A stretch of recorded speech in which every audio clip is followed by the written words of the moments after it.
He elegido el título de la paternidad espiritual, pues porque estamos todavía, ¿no?, en el año de San José, hasta el Día de la Inmaculada, convocado, como sabéis, por el 150 aniversario de la declaración de San José como patrono de la Iglesia.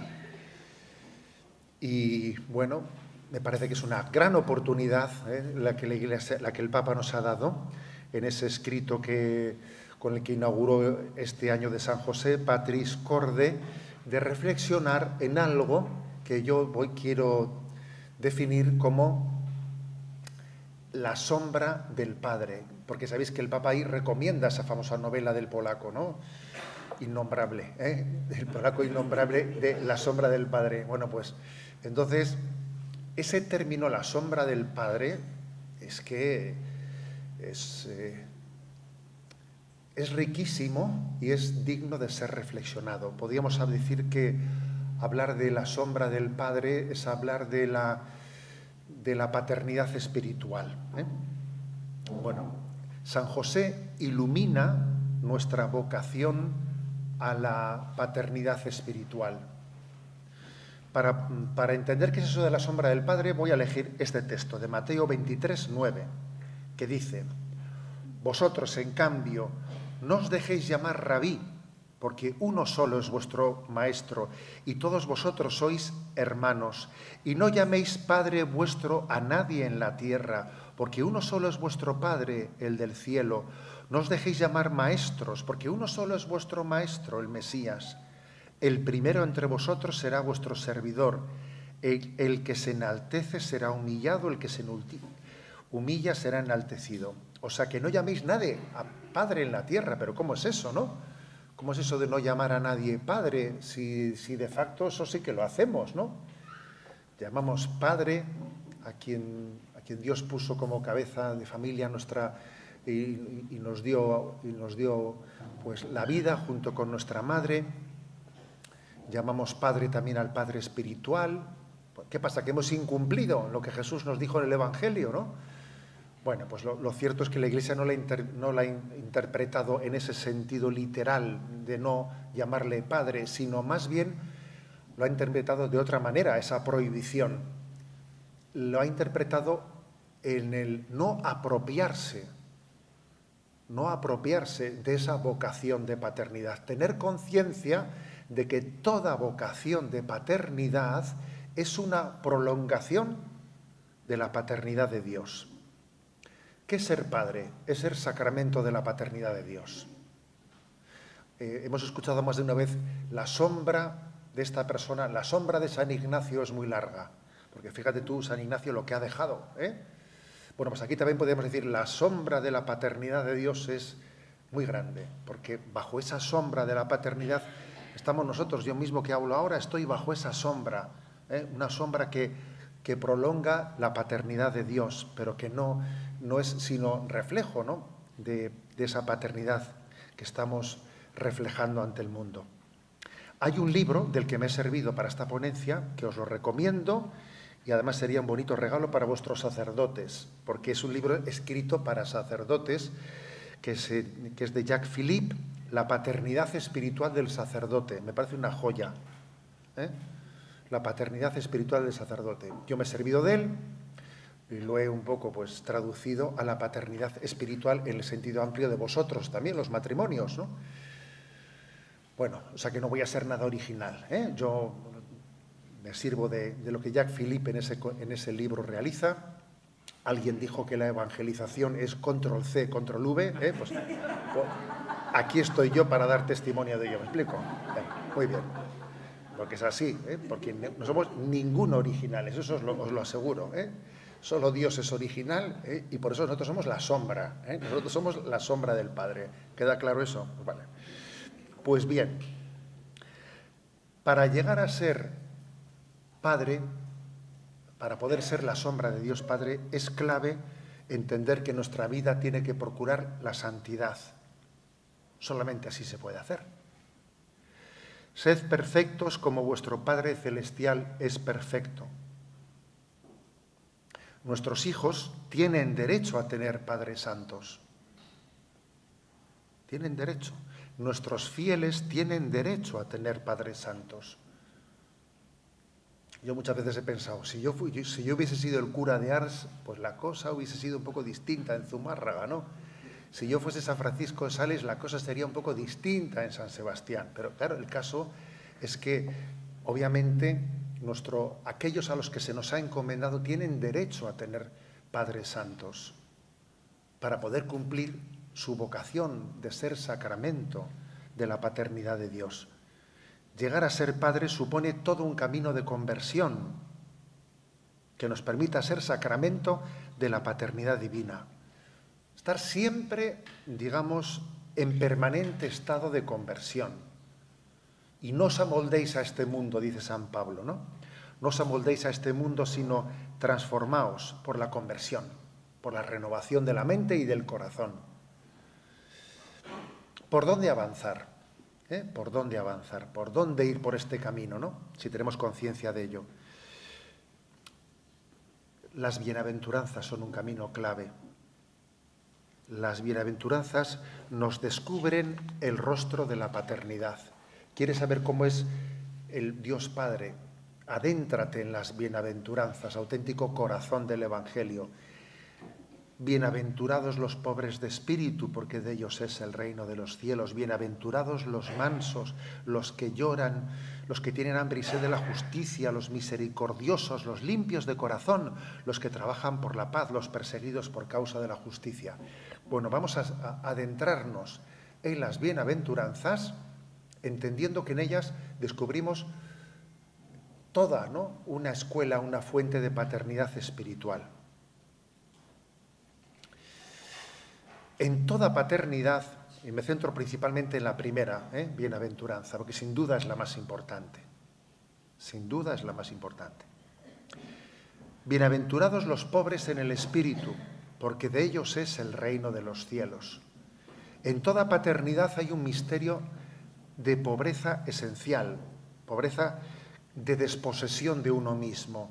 Uno no se posee, un padre no se posee a sí mismo. No me poseo en propiedad, soy para aquellos que Dios me ha encomendado, soy para ello, no me poseo en propiedad.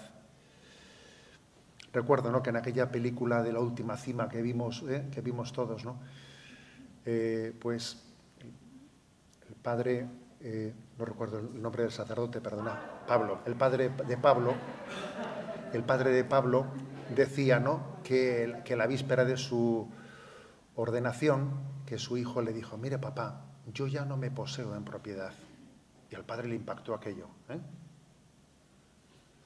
Le impactó diciendo, no me poseo, claro, pero es que eso mismo lo podemos y lo debemos de decir todos los aquí presentes. Yo no me poseo en propiedad, no soy mío.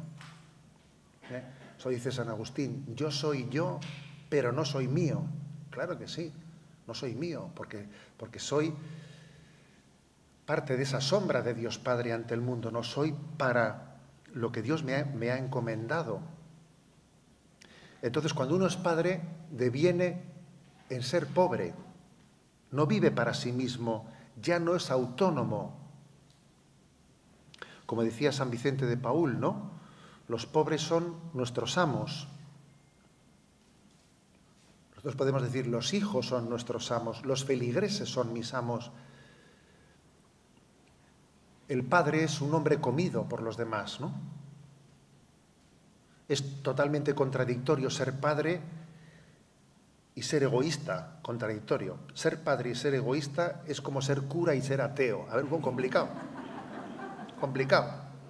Un cura ateo, bueno, A ver, un padre egoísta, a ver, pero si precisamente la paternidad consiste en desapropiarte de ti mismo. Claro, es que tú verás, Asumir la paternidad, pues, es ser pobre de planes. Yo no tengo planes porque los tengo que reconfigurar todos. Me hago pobre en mi tiempo, pobre en mis estrategias. El que quiera salvar su vida la perderá. El que la pierda por mí la encontrará. Eso se realiza en la vivencia y en el ejercicio de la paternidad.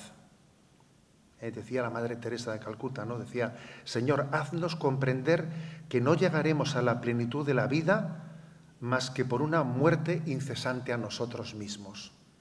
La paternidad es una manera muy interesante de morir a uno mismo.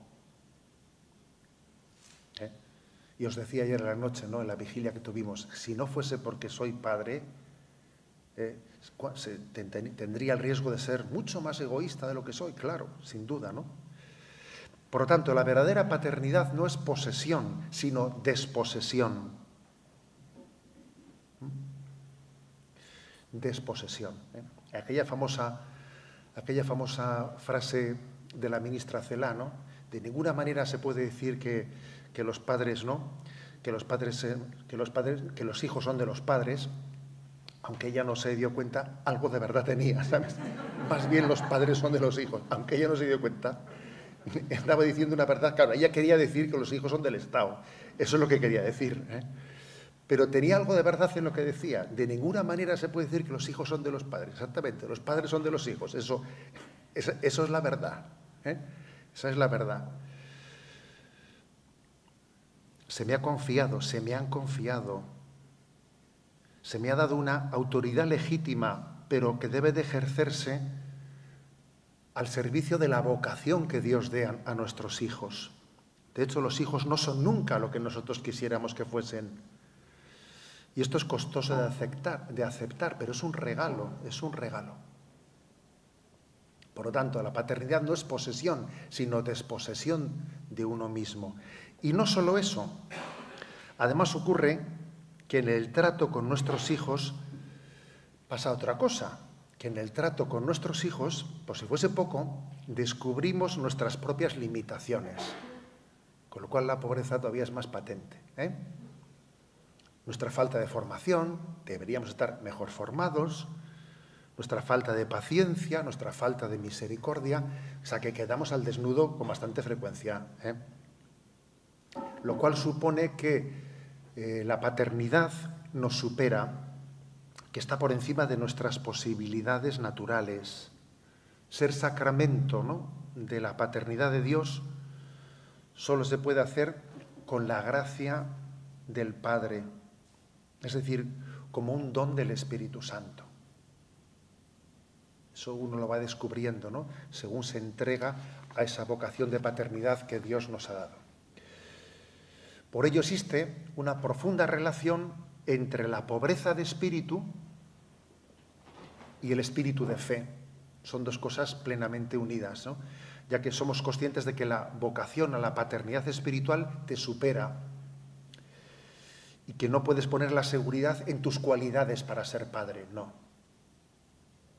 Tienes que poner tu confianza en que Dios me dará la gracia para poder serlo. Si yo soy la sombra de Dios Padre, Dios me asistirá con su gracia.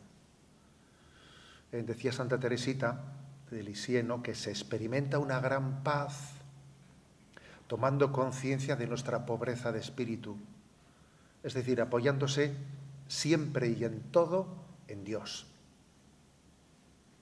Con lo cual aquí hay una paradoja, que la vocación de la paternidad espiritual está ligada a la espiritualidad de la infancia espiritual. Fíjate, que es curioso esto. Si uno no vive esa infancia espiritual de decir, a ver, que soy como un niño, que estoy en manos de Dios, que esto a mí me supera, que es Dios el que llevará a cabo su obra. Si yo no me siento como un niño ante Dios, no estoy bien preparado para ejercer la paternidad espiritual delante de los demás. Parecen dos términos antagónicos, ¿no?, hablar de paternidad espiritual e infancia espiritual. Pero fíjate, los dos van de la mano. Si no se viven los dos de la mano, no se viven correctamente. Este misterio de la paternidad espiritual ha sido encomendado a los que somos frágiles. Pero, Señor, ¿cómo nos has encomendado a nosotros, ¿no? Fijaros este texto de 2 Corintios capítulo 4, ¿no? Dice, por eso llevamos este tesoro en vasijas de barro, para que se vea que una fuerza tan extraordinaria es de Dios y no proviene de nosotros. Atribulados en todo, mas no aplastados, apurados, mas no desesperados, perseguidos, pero no abandonados, derribados, mas no aniquilados, llevando siempre y en todas partes en el cuerpo la muerte de Jesús, para que también la vida de Jesús se manifieste en nuestro cuerpo. O sea que uno es padre sintiéndose súper frágil y al mismo tiempo transmitiendo seguridad a sus hijos. Pero ¿cómo es posible que yo les transmita seguridad cuando yo me siento tan frágil? Pues mira, esto es así. Esto es así, ¿eh? Entonces esa sensación de fragilidad, de que vivimos, ¿no? Pues yo creo que Dios quiere que nos acompañe siempre para que vivamos la infancia espiritual que nos capacite para vivir la paternidad espiritual. Ese texto de San Pablo que acabamos de leer es impresionante. Porque dice, fíjate, es el apóstol de los gentiles, pero él dice, mira, que estoy siempre colgando un hilo, a punto de perecer. Sabéis que tengo un hermano sacerdote que fue el director de Radio María, y en los años en los que fue el director de Radio María, que ahora tuvieron tantos retos y tantas historias, y el lema de Radio María era la gracia de una presencia. Y él decía, creo que voy a cambiar el lema de la radio, voy a poner, nos derriban pero no nos rematan. Oigan, él veía que tenía, joder, para mantener la radio abierta, para hacer frente a tantas... él decía, pero bueno, esto, vivir cada día nos pueden cerrar, cada día es un milagro, cada día esto... Y él decía, voy a poner de lema, nos derriban pero no nos rematan, ¿no? A ver, eso podría cada uno de vosotros decirlo de vuestra familia, que estamos siempre colgando un hilo, colgando un hilo.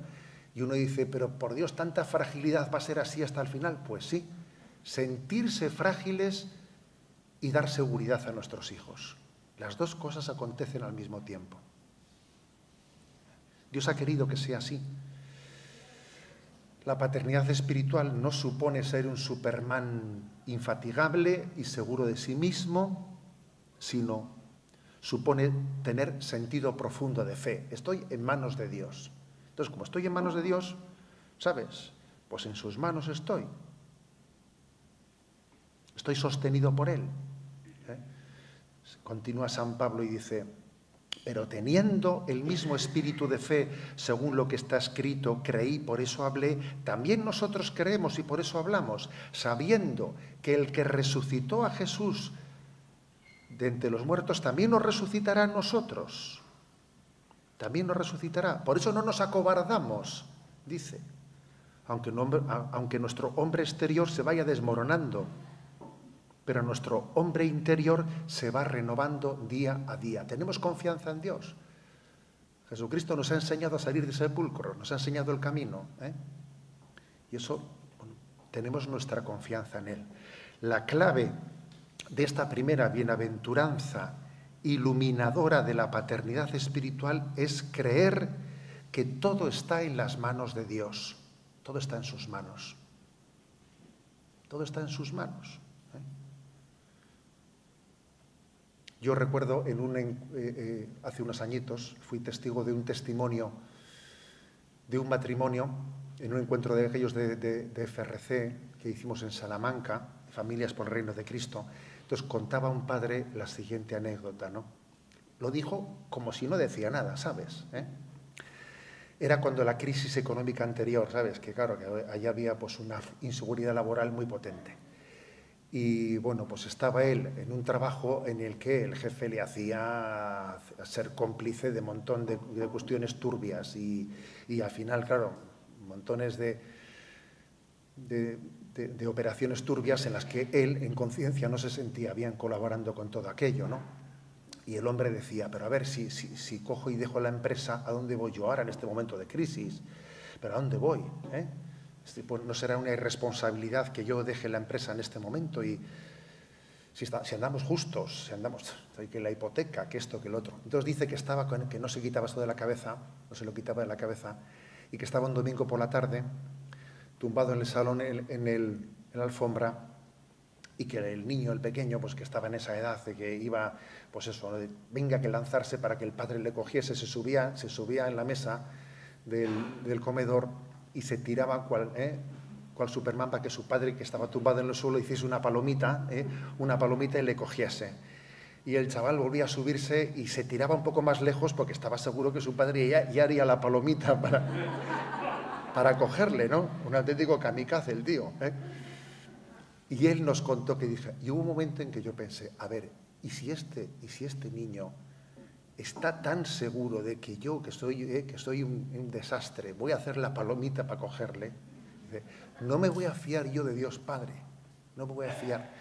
Y nos contaba que llegó el lunes y se despidió del trabajo, ¿sabes? Se despidió. La verdad es que a mí me conmovió, ¿no? Me conmovió escucharle cómo había entendido que la infancia espiritual, que en ese ponerse en manos de Dios, era el que le daba la confianza de poder ser padre y cuidar de su hijo. Por lo tanto, la clave de esta primera bienaventuranza que nos enseña la paternidad espiritual, bienaventurados los pobres de espíritu, es creer que todo está en manos de Dios. El espíritu de fe es la primera cualidad de la paternidad espiritual. Nuestro peor pecado, ya sé que tenemos muchos, porque uno dice, pues sí, tenemos muchos. ¿Por dónde empezamos, no? Suele ser importante por dónde empezamos, porque cuando uno dice, yo creo que mis peores pecados son este y este, a ver, nuestros peores pecados no suelen ser, como casi siempre uno piensa, tengo un carácter, ¿sabes?, ¿no? Unas fragilidades. Nuestros peores pecados son la falta de fe y de confianza en la paternidad de Dios. Eso es lo más importante. La pobreza espiritual está íntimamente vinculada a la humildad. Reconocer que no somos nada por nosotros mismos sin la gracia de Dios. A ver, reconócelo, que Dios es Dios, tú no eres nada sin Él y con Él lo eres todo y ya está, ¿no? Y tú ponte en sus manos. Esta semana envié a redes sociales, los que me conocéis ya sabéis que suelo mandar una pildorita diaria, ¿no? Y envié esta semana un mensaje a redes que dice, Dios existe y no eres tú, relájate, ¿eh? Entonces, es verdad, es muy importante tener eso en cuenta. Son dos buenas noticias. Primero, existe, y segundo, no eres tú. Luego, a relajarse, ¿eh? Entonces, a ver, eso es básico, eso es básico. Es que en esta vida la gente no es que sea atea, es que se piensa que el Dios es Él. A ver, que eso es un desastre. ¿Tú te das cuenta que estamos en manos de Dios? ¿Te das cuenta? Es que en el fondo somos ateos en la práctica. En la práctica somos ateos. Un paso más todavía, desde esta conciencia de la primera bienaventuranza, tenemos que caer en cuenta de que incluso no nos atribuimos a nosotros mismos el bien que hacemos. No, Dios nos permite hacer el bien. Qué bueno tú, qué bueno, pero yo no me lo atribuyo a mí mismo, ¿no? Sería ridículo, ¿eh? Pues que un lápiz se ufanase de lo que ha escrito. ¿A dónde vas? ¿Qué ridiculez es esa? No usamos eso para inflar nuestro ego, sino que sabemos que la finalidad de nuestra vida es glorificar a Dios, darle gloria a Dios. Esa es la única finalidad de la vida. Tenemos muy claro que el bien que hacemos no nos da derecho a reivindicar nada ante Dios. ¿Qué es reivindicar? Es un honor hacer el bien, es un honor. Yo cuando éramos pequeñitos íbamos a misa con los aitás, con los padres, y cuando llegaba el momento de las ofrendas, yo esto lo he utilizado mucho en Radio María para explicar el capítulo del mérito en el catecismo, ¿no? Entonces, cuando llegaba el momento de las ofrendas, tu padre te daba una moneda para que tú la echases en la bolsa. Dice, pero échala tú, ¿no? Bueno, yo te la doy para que tú la eches, ¿no? Entonces, ¿el mérito de quién es? Dice, hombre, será del que me ha dado la moneda para que yo la eche, ¿no? Ya, pero él quiere que tú la eches. No sé, cabe un cierto riesgo, ¿no?, de que te la metas al bolsillo, ¿sabes? O todavía sería, o incluso fardando delante del otro, mira mi generosidad, pues sería, pero en esas estamos, en esas estamos. El tener mérito es también un regalo de Dios. Eso lo dice la teología de la gracia católica. Dios nos da la gracia de merecer. Dios nos da la gracia de merecer. Eso es importante que lo escuchemos. Siervos inútiles somos, hemos hecho lo que teníamos que hacer. Es un honor poder servir al Señor, es un honor poder echar la moneda a la bolsa. Por lo demás, además de no ufanarse, además de no hacer lo que hacemos por vanagloria, sino por gloria de Dios, la humildad es también reconciliarse con tu propia debilidad, que no suele costar eso, no suele costar el que uno acepte su propia debilidad, ¿sabes? Aceptarse muchas veces es todo un reto en la vida espiritual, porque uno se puede rebotar, no aceptarse a sí mismo, porque no es lo maduro, lo perfecto que quisiera ser, porque de vez en cuando hace el ridículo, hace el camelo, y entonces uno le dice a Dios, Señor, pero quítame esto, pero quítame lo otro, sería mucho mejor padre, lo haría mucho mejor, siento impotencia por esto, siento impotencia por lo otro, pero a ver, y Dios lo ve de otra manera. A mí uno de los textos de la Sagrada Escritura que más me impactan es ese de Pablo pidiéndole al Señor, por favor, quítame esta espina que tengo clavada en mi carne. Tengo esta espina clavada, quítamela. Lo haré mucho mejor si me la quitas. Evangelizaré mucho más. Quítame esa espina, quítamela. Y el Señor por 3 veces le dice, mira, te basta mi gracia, tú sigue con la espina clavada. Pues fíjate, a uno le gustaría por curiosidad, a ver de qué se trataba eso. San Pablo no nos cuenta de qué se trataba. Aquí, en la Sagrada Escritura, curiosidades ninguna. Pero es todo un poema ese texto, Ese texto es, uno diría, Señor, si me quitas esto y lo otro, entonces seré mucho más eficaz, lo haré mucho mejor, Y entonces el Señor te dice, te basta mi gracia. Yo ya sé que tienes esa espina, yo cuento con ella y forma parte de tu historia de salvación. Forma parte de tu historia de salvación. Cuanto más pobre se es, más humilde se es. Y entonces, paradójicamente, Dios entonces te da más autoridad. Porque esa autoridad es sombra de la de Dios Padre y no falsa seguridad en ti mismo. Esto es un acto de fe, de que estamos sostenidos por las manos de Dios y que Dios nos ha elegido como sacramento suyo ante el mundo, ¿no? Lo que le da autoridad a nuestra palabra no es el razonamiento sutil. Mira qué bien le ha quedado, Tú imaginas, por ejemplo, la charla que yo estoy dando. Mira qué bien le ha quedado. A ver, pero ¿vamos a hacer el tonto de esa manera? ¿Alguien se cree que porque una charla salga mejor, salga peor? ¿Alguien se cree que por eso va a ser lo determinante? ¿Tú no te das cuenta que Dios es el que mueve el mundo y Dios es capaz de meter un gol de tacón y con el tobillo roto? ¿Te crees tú que Dios necesita que el pie sea... A ver, pero si Dios puede meter un gol con un medio perfectamente débil y frágil, ¿no? Este es un tema clave, el de la aceptación de nuestra propia fragilidad. Lo que da autoridad a nuestra palabra no son ni nuestros razonamientos, sino el no buscarnos a nosotros mismos, ser totalmente desinteresados al servicio de su sola verdad. Por eso San Ignacio de Loyola insiste, el hombre ha sido creado para la gloria de Dios. Entonces, fuera vanagloria, fuera vanagloria. Hay 2 cosas que son incompatibles, que ser luz del mundo o ir a lucirse, son 2 cosas incompatibles. Y podría parecer que no, cualquier parecido es pura coincidencia, son antagónicas. Nosotros hemos sido creados para la gloria de Dios. Cuando uno va a lucirse, lo estropea todo. Por eso, que nuestros hijos a veces comprueben.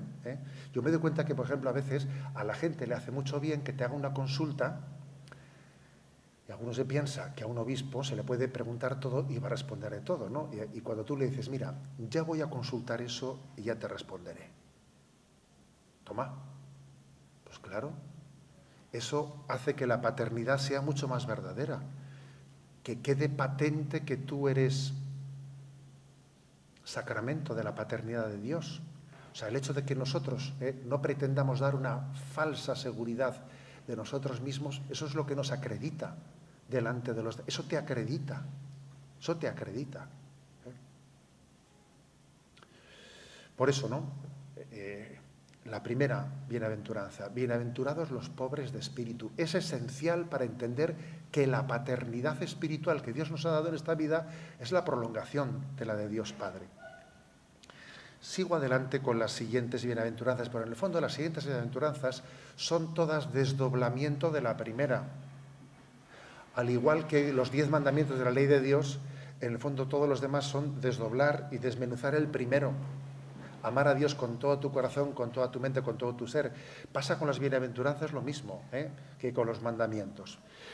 Bienaventurados los mansos. En el fondo, es, como digo, entre las cualidades del corazón de Cristo está la mansedumbre y la humildad, esa pobreza de espíritu que tiene como consecuencia la mansedumbre. Aprended de mí que soy manso y humilde de corazón.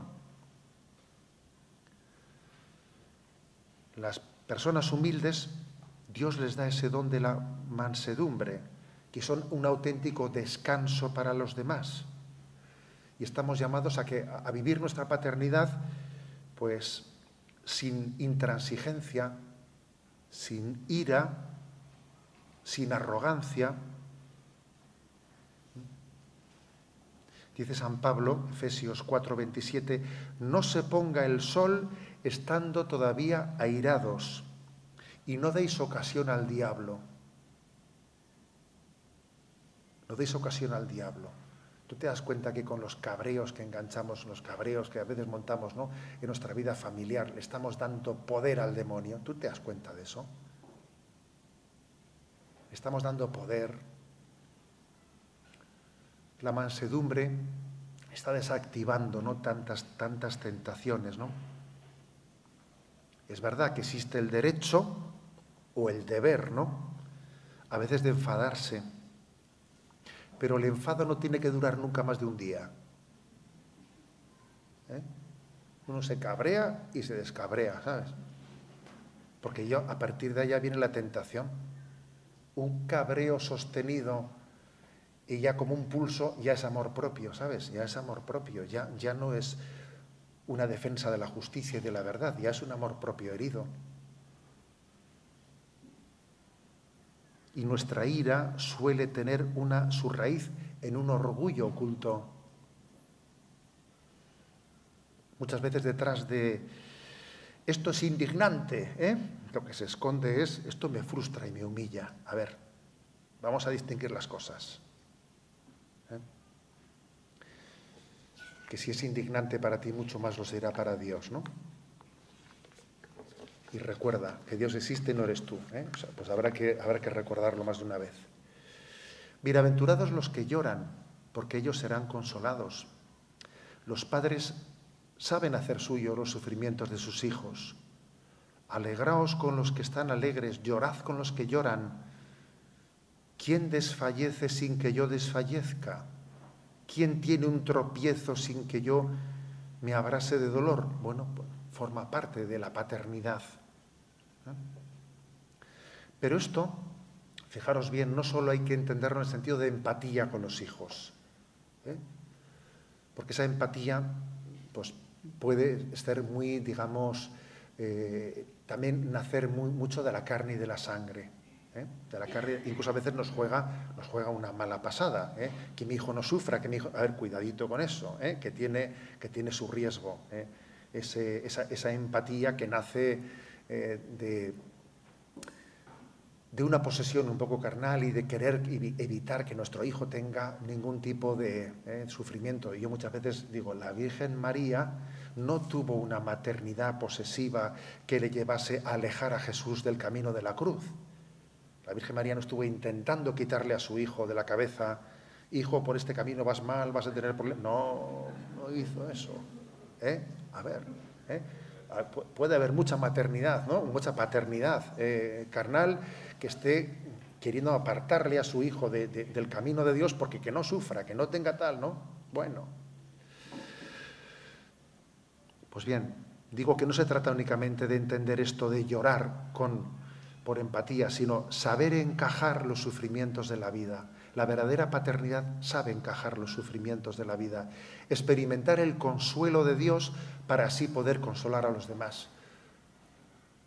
Uno sabe sentirse consolado en medio de las pruebas, sabe, la verdadera fortaleza consiste mucho más en no venirse abajo por las dificultades que en ser, o sea, en encajar que en zurrar. El buen boxeador es aquel que no se viene abajo, mucho más que aquel que zurra mucho. El que no se viene bien, esa es la verdadera fortaleza.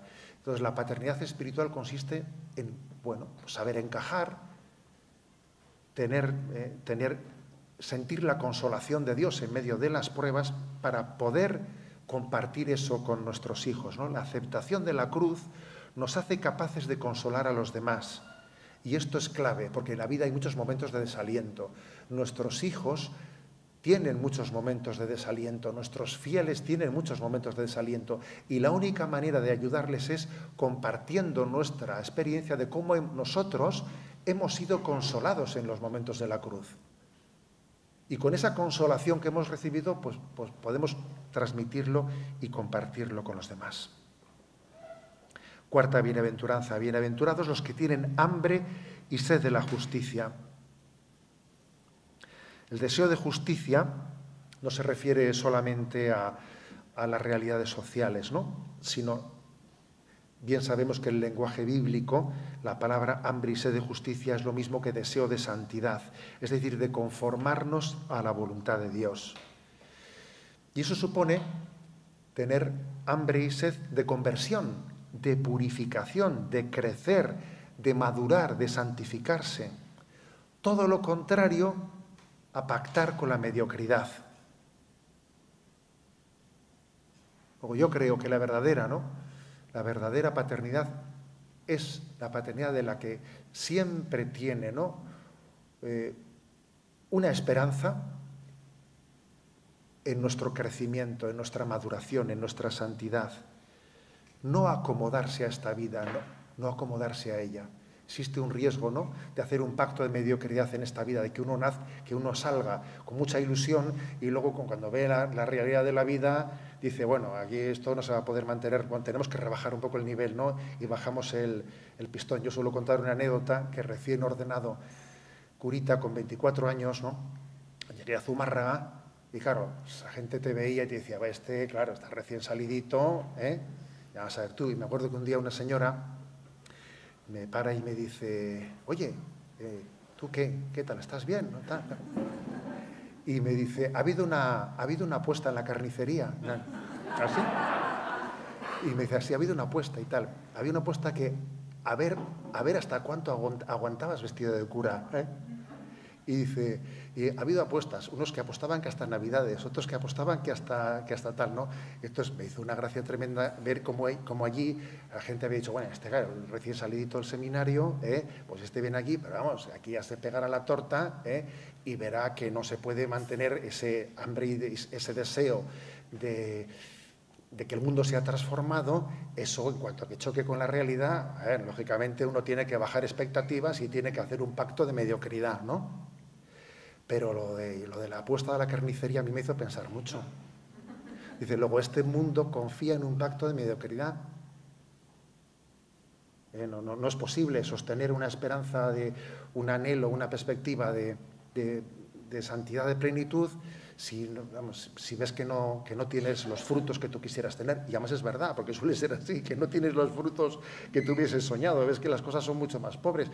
Dios no suele querer que tengamos éxito, suele querer que demos fruto, que es un poco distinto, pero las cosas son un fruto humilde. Y entonces, pero es muy importante que la paternidad espiritual nos dé esa gracia de tener hambre y sed de santidad, de mantener nuestro ideal sin hacer un pacto de mediocridad, tener un deseo ardiente al tiempo que una paciencia grande. ¿Cómo mantener el deseo ardiente y la paciencia? Pues mira, eso solo lo da el Espíritu Santo, obviamente, ¿no? Quinta bienaventuranza. Bienaventurados los misericordiosos, porque ellos alcanzarán misericordia. Ser padres misericordiosos solamente se tiene no teniendo conciencia de que somos hijos de misericordia. Dice la primera carta de Timoteo, ¿no? Capítulo 1. Doy gracias a Dios, a Cristo Jesús, Señor nuestro, que me hizo capaz, se fió de mí y me confió este ministerio. A mí, que era un blasfemo, un perseguidor, un insolente.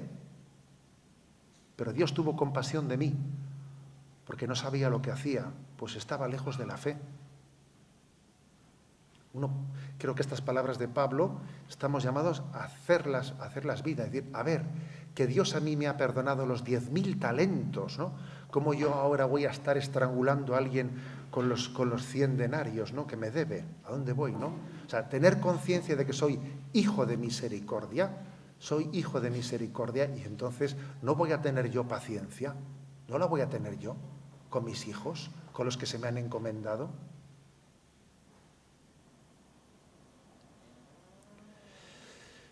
Bienaventurados los limpios de corazón, la sexta bienaventuranza, porque ellos verán a Dios. La limpieza de corazón se traduce en la paternidad espiritual en un amor que no se busca a sí mismo, que ama sin utilizar, sin manipular, sin dominar, que tiene un verdadero desinterés. Para poder tener un corazón limpio, ¿cómo se hace eso? Es muy importante cultivar la gratitud, vivir en un clima de acción de gracias, sabiendo que estamos rodeados de regalos de Dios, ¿no? Sin permitir ser invadidos por un clima de amargura, de tristeza, de queja, de desánimo. Me quejo de esto, A ver, si uno vive así, es imposible que tenga un corazón transparente, un corazón limpio. Solamente el que ve los dones de Dios, el que se da cuenta de que está rodeado de ellos y entonces siente la necesidad de dar gracias, de expresarlo, de decir, pero ¿cuánto nos quiere Dios? ¿Cuántos dones nos ha dado? Solamente así se puede ser limpio de corazón. ¿Cuánta gente buena existe? ¿Cuántos dones nos ha regalado Dios? Me acuerdo que había en Radio María un programa que se llamaba Hay mucha gente buena, ¿os acordáis? Entonces traían a colación cuántas experiencias y cuánta gente buena ha habido, ¿no? Yo creo que eso forma parte de la paternidad espiritual, descubrir todas las cosas buenas que Dios ha puesto a nuestro alrededor. La paternidad espiritual no solo consiste en que tú hagas el bien, sino en que descubras todo el bien que te rodea y con el que Dios te ha regalado, ¿no? Séptima bienaventuranza. Bienaventurados los pacíficos, los que trabajan por la paz, porque ellos serán llamados hijos de Dios. Es consecuencia de todo lo anterior. Si somos pobres de espíritu, si somos humildes, mansos, capaces de aceptar el sufrimiento y de recibir el consuelo de Dios, si nuestro deseo más profundo es buscar la santidad, si somos misericordiosos y nuestro amor es puro y desinteresado, entonces uno vive en paz. Y no pierde la paz fácilmente, ciertamente, ¿no? Y entiende las palabras de Jesucristo: la paz os dejo, mi paz os doy, y no os la doy como la da el mundo. Y esto es curioso, ¿no? Uno puede estar rodeado de líos y estar en paz. Yo me acuerdo mucho de la imagen de Santa Teresa de Jesús del castillo interior, ¿eh? Esa imagen del castillo interior en la que ella describe el alma como un castillo en el que está pues, el foso de alrededor, está la primera almena, pero ahí dentro del castillo hay pues, un montón de lugares en el que a veces los atacantes llegan a entrar en la primera zona del castillo, igual entran en la segunda, pero ella dice, pero hay en la habitación interior del castillo, hay una habitación en la que solo habita Dios, y en la que no puede penetrar ningún enemigo, ¿no? Y esa es la paz de Dios, que no es una paz, no es un irenismo de hacer como si no viese los problemas. Veo todos los problemas, pero esa paz solamente me la puede quitar el no vivir en gracia de Dios, que es cuando yo abro la puerta la abro yo, ¿no? Para que entre el enemigo. Vivir en gracia de Dios es lo que nos permite, ¿no? Lo que nos permite vivir la paternidad común, estar en paz con Dios, vivir en la alegría de ser su hijo, en paz conmigo mismo, aceptando mi fragilidad, reconciliado con los demás, sin guardar rencor a nadie, reconciliado con la vida, no estándome dando cabezas contra la pared como yo quisiera que hubiesen salido las cosas, ¿no? Esto es importantísimo, porque para poder ejercer nuestra paternidad delante de los demás no hay que transmitir inquietud, agitación, amargura, sino paz, la paz divina, que eso es básico para nuestros hijos, entender que les transmitimos paz. Y esto, lógicamente, se tiene que labrar en nosotros. Ese estar en manos de Dios nos tiene que dar pues, un estilo de saber conjugar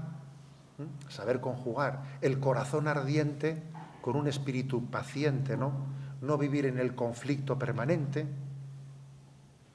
tener un dominio sobre nuestras palabras, sabiendo callar,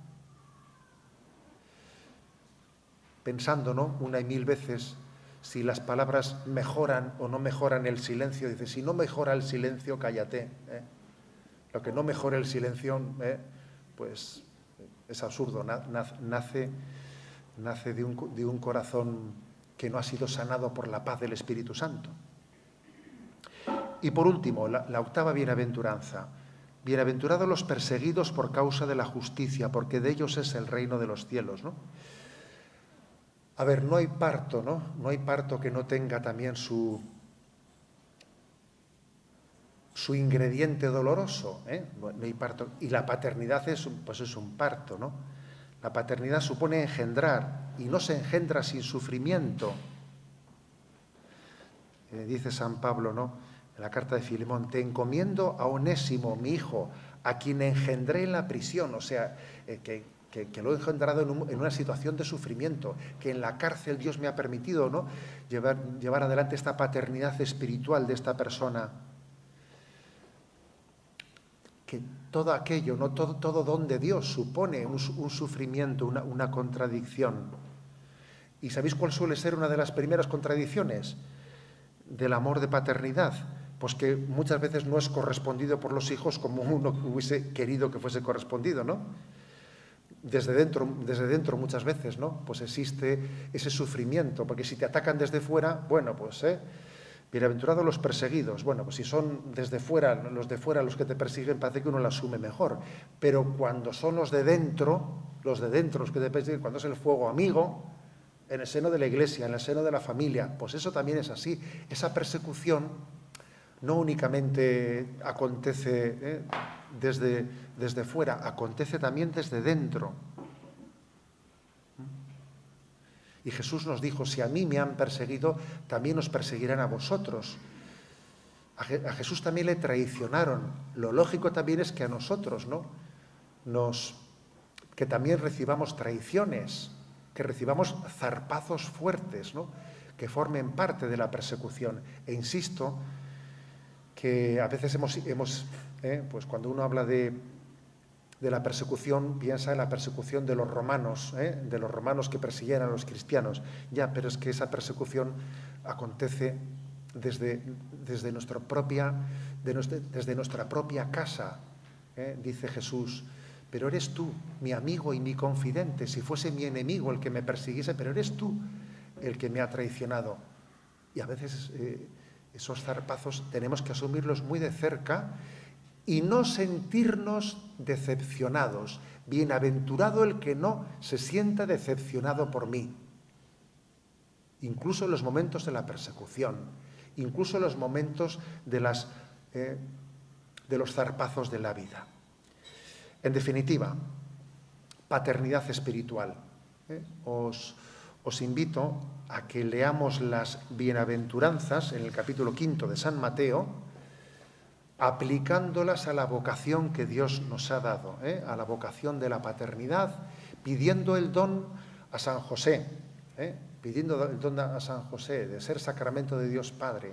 Todavía tenemos año de San José hasta el día de la Inmaculada, hasta el rabo todo es toro, pues se dice, ¿no? O sea que hasta el final estamos en el año de San José, y estamos todavía a tiempo de pedirle este don. Lo dejo aquí y si os parece tenemos un rato de diálogo. Adelante.